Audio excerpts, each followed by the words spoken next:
శ్రోతలకు కథాలహరికి స్వాగతం. ఈరోజు మీ ముందుకు తీసుకురాబోయేది శివయ్య అనే ఒక షావుకారు కథ. ఒక ఊర్లో శివయ్య అనే ఒక షావుకారు ఉండేవాడు. శివయ్యకు చాలా పొలాలు ఉండేవి. ఆ పొలాల్లో చాలామంది జీతగాళ్ళు, కూలీలు పనిచేసేవాళ్ళు. శివయ్య చాలా సోమరి. అతను ఎప్పుడూ భూముల వైపు వెళ్ళేవాడు కాదు. అతని పనంతా నౌకర్ల మీద వేసి నిశ్చింతగా ఉండేవాడు. నౌకర్లు తమకు తోచినట్టుగా పనిచేసేవారు. కొంతసేపు పొలాల్లో పనిచేసేవాళ్ళు, మరి కొంతసేపు ఇళ్లల్లో కాలం వెళ్ళబుచ్చేవారు. పొలాలు సరిగా దున్నటం కానీ, పైరుకు నీరు పెట్టడం కానీ, ఎరువులు వేయటం కానీ సరిగ్గా చేసేవాళ్ళు కాదు. విత్తనాలు చల్లటంలో కానీ, కలుపు తీయటంలో కానీ ఎలాంటి శ్రద్ధ చూపేవాళ్ళు కాదు. ఇన్ని కారణాల వల్ల రాను రాను పంట దిగుబడి తగ్గిపోయింది. పాపం శివయ్య కొంతకాలానికే బీదవాడైపోయాడు. అదే ఊళ్ళో రామయ్య అని ఇంకొక రైతు ఉండేవాడు. అతనికి పొలం ఉండేది కాదు.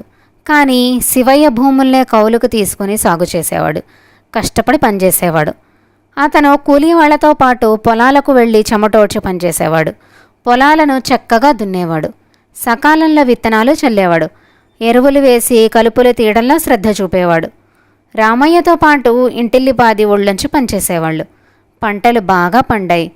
పన్నులు చెల్లించి ఖర్చులన్నీ పోయి బాగా డబ్బులు మిగిలాయి. కొంతకాలానికే రామయ్య బాగా డబ్బు గడించాడు. శివయ్య గొంతు దాకా అప్పుల్లో కూరుకుపోయాడు. అప్పుల వాళ్ళ బాధ బాగా పెరిగిపోయింది. పొలము పుట్ర అమ్మాల్సి వచ్చింది.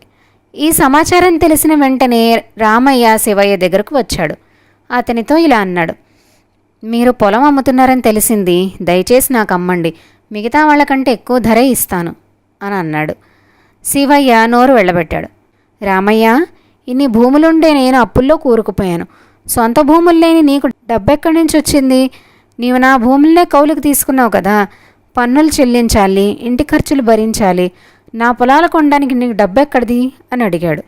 అప్పుడు రామయ్య ఇలా బదులు చెప్పాడు: నాకెవరూ డబ్బు ఇవ్వలేదండి, నేను కష్టపడి సంపాదించి కూడపెట్టినదే. మీ సేద్యానికి నా సేద్యానికి చాలా తేడా ఉంది. మీరు నౌకర్లని చాకర్లని పనిచేయడానికి వెళ్ళండి వెళ్ళండి అంటారు. అందువల్ల మీ సంపదంతా హరించుకుపోయింది. నేను పనివాళ్ల కంటే ముందుగా సిద్ధమై వాళ్ళను నాతో పాటు పనిచేయడానికి రండి రండి అని పిలుస్తా. అందువల్ల నా ఇంట్లో సిరి సంపదలు నిండాయి అని చెప్పాడు రామయ్య.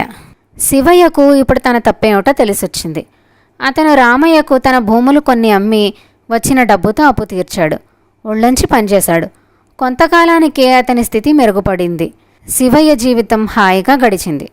ఈ రోజుకి కథతో ముగిద్దామండి. తిరిగి ఇంకొక కథతో కలుద్దాం.